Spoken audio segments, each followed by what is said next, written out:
Unusual ruin-like structures featuring intricate patterns were discovered in Heaton Park, Newcastle upon Tyne, England. They are covered in moss, indicating they have likely been present for several decades. Any ideas what this thing is?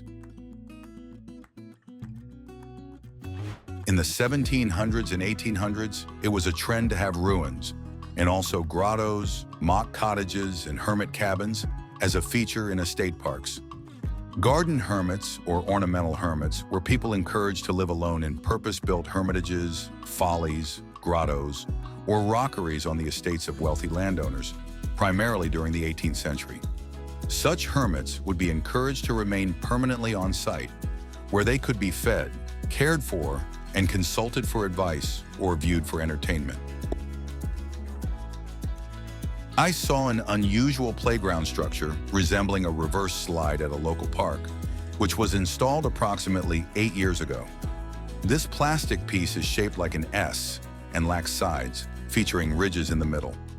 Attempts by my nephews and niece, aged 2, 6, 8, and 11, to slide down resulted in them falling off at the first bend, confirming that it does not function as a traditional slide.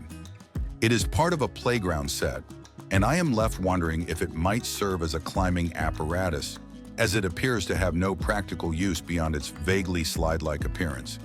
Any ideas? It's called a saddle slide, the Get Physical series. Saddle slide offers something different to the traditional slides kids find in every park playground, so you can be sure that when they discover this, they'll be super excited to try it out again and again. There are horizontal bars to step up to the slide and 2 handrails on each side so they can steady themselves before zipping down the length of it. Older children will love the fact that they have to maintain their balance as they go down the slide, and younger children can be held around the waist by other children or an adult to prevent them from falling off. The possibilities for imaginative play are endless with the Get Physical series saddle slide, as it could be a huge fallen tree in a forest as part of a jungle-themed play set, or a huge alien worm when used as part of space-themed outdoor play equipment.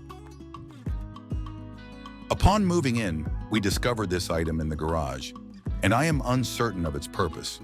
It is a red beveled disc made of heavy steel, featuring measurements on both sides.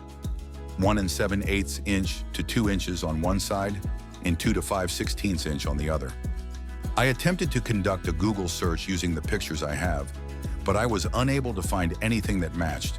Any ideas what this thing is? It's a trailer lock. So really, why would you use this? Well, here's my theory, and if anybody knows any different, please let me know.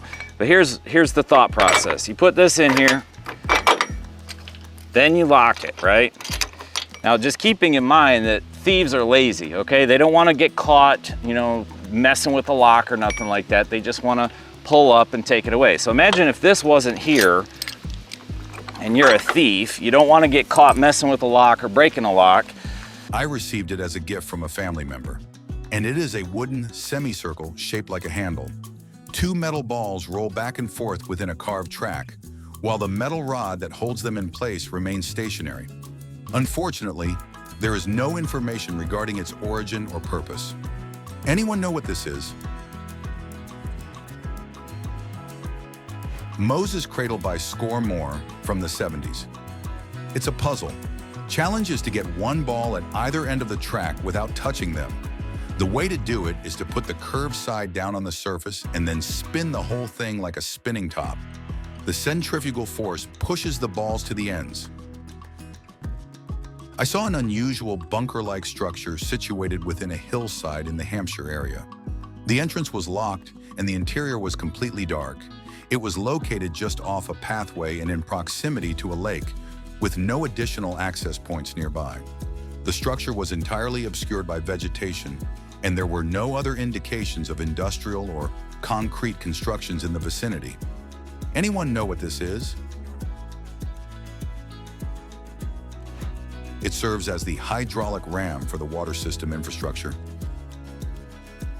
I found unusual semicircular wires adorned with various beads on a wooden plank in an older house.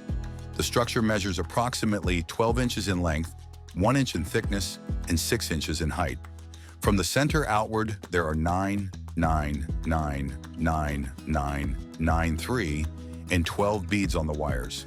It functions similarly to an abacus, but in a circular format and not based on a base of 10. The base and inner beads are made of wood, while the outer beads appear to be composed of plastic and metal. Anyone know what this is?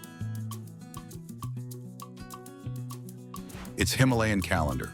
The outer ring is 12 balls, each corresponding to a month. The next two rings have a tens and ones digit.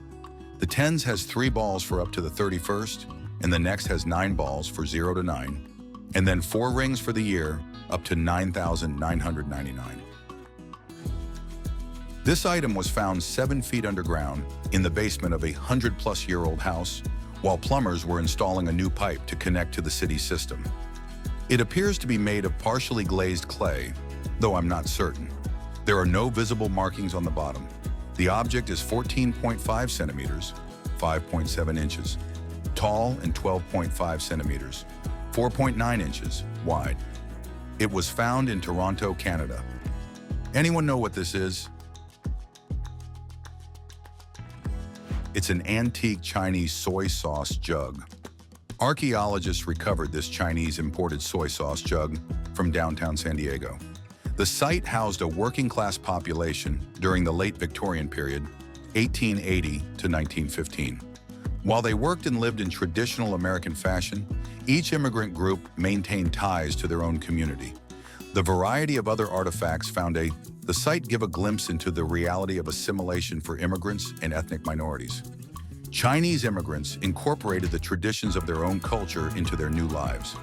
Brownware jars, such as this soy sauce jug, that were used to import food show that they maintained ties to their homeland. It was found in a rock pool on a beach in the southwest UK. The object is hard, weighs approximately 98 grams, and measures around 8 centimeters in length. It resembles ambergris. However, ambergris typically appears as a gray, white, or yellowish rock-like substance. I have not encountered any images that depict it as a pinkish, tubular blob. Any idea what it could be? This is Hilti 500 epoxy. It sets underwater. I found an office equipment item that resembles a double-sided vise, featuring 3 different sized holes on one side and a single fixed size on the other. It is made of metal and is relatively lightweight. Any ideas what this thing is? It's a grip head from a C-stand. The different grooves are for different flags, nets, reflectors, lights, etc. They use them in motion picture production, generally found on film and TV sets.